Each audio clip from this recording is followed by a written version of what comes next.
In 1932, Australia became famous for one of the strangest military failures in history, the Great Emu War. Over 20,000 emus invaded farmland in Western Australia. They trampled crops, tore down fences, and refused to leave. The Australian government sent soldiers with machine guns to fight the birds. The emus scattered, outran the bullets, and humiliated the military. In the end, the birds won. What few people know, America faced its own animal invasion.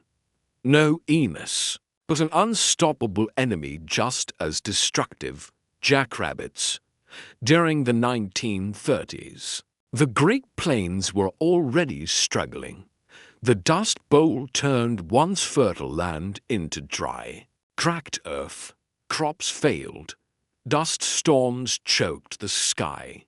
Farms collapsed. As if that wasn't enough, jackrabbits arrived in massive numbers, with little vegetation left. The rabbits multiplied fast. They devoured what little crops survived. They stripped gardens bare.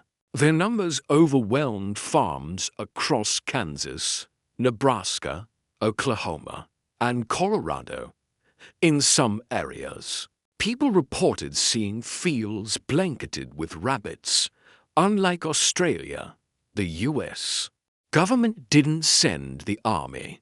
The farmers fought back themselves. Communities organized rabbit drives. Hundreds of people gathered with sticks, clubs, and makeshift fences.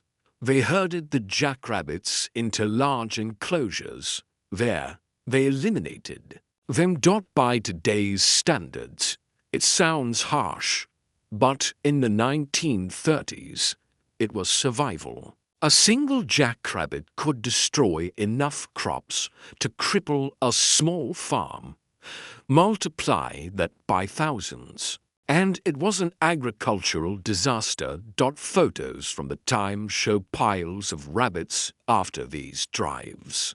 It was brutal, but for many, it was the only way to protect their families. Some areas held regular rabbit drives for years. It became a community event, but also a grim reminder of how vulnerable humans are to nature.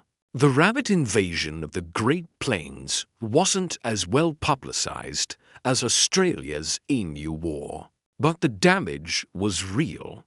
Crops lost, families driven into poverty, an already struggling rural America pushed closer to collapse. Eventually, as conditions changed and natural predators returned, the rabbit populations declined. But the story was largely forgotten. The Emu War became a global punchline.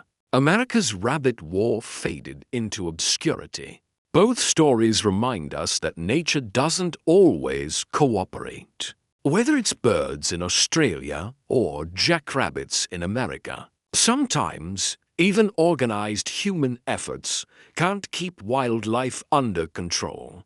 And in those moments, history is shaped not by armies or politics, but by the relentless force of nature itself. The emus won their war.